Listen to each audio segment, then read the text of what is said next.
শেখ হাসিনার পদত্যাগের মাধ্যমে জুলাইয়ের রক্তক্ষয়ী সংঘর্ষের পর বিজয়ের উল্লাসে ভাসছে সারা দেশ।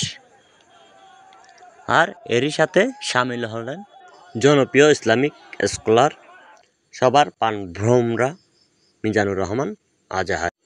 মিজানুর রহমান আজাহারী এই বিজয়কে নিয়ে এবং ছাত্রদেরকে উদ্দেশ্য করে কিছু পরামর্শ শেয়ার করেন তার অফিসিয়াল ফেসবুক পেজে। ছাত্রদের এই বিজয়ের পর ছাত্রদের উদ্দেশ্যে কী পরামর্শ দিলেন মিজানুর রহমান আজাহারী? মিজানুর রহমান আজাহারী আজ তার অফিসিয়াল ফেসবুক পেজে ছাত্রদের পরামর্শ সুলভ কিছু পোস্ট শেয়ার করেন। ছাত্র জনতার পক্ষ হয়ে মিজানুর রহমান আজাহারী গতকাল রাতে একটি পোস্ট করেন, ওগো কাবার মালিক, বাংলাদেশের প্রতি রহম করুন। এরপর দুপুরে শেখ হাসিনার পদত্যাগের পর মিজানুর রহমান আজাহারী তার ফেসবুক ওয়ালে লেখেন, আলহামদুলিল্লাহ, জুলুম কখনো চিরস্থায়ী হয় না।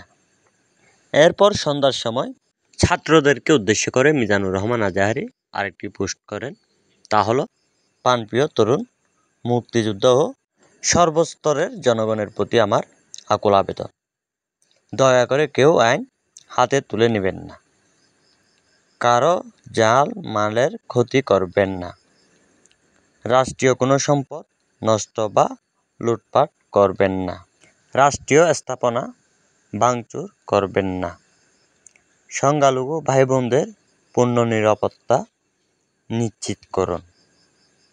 আমরা সবাই সংযত আচরণের মাধ্যমে রাব্বে করিমের দরবারে শুকরিয়া আদায় করব ইনশাআল্লাহ।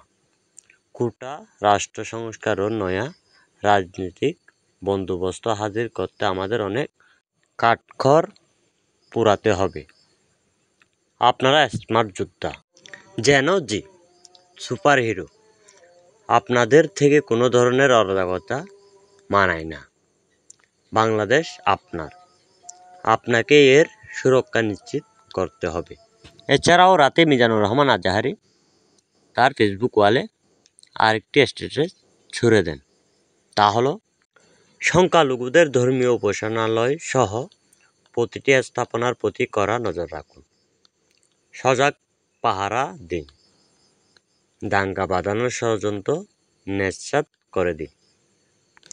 প্রিয় দর্শক, মিজানুর রহমান আজাহারীর এই পোস্টগুলো আপনার কেমন লেগেছে অবশ্যই কমেন্ট বক্সে জানাবেন। ধন্যবাদ।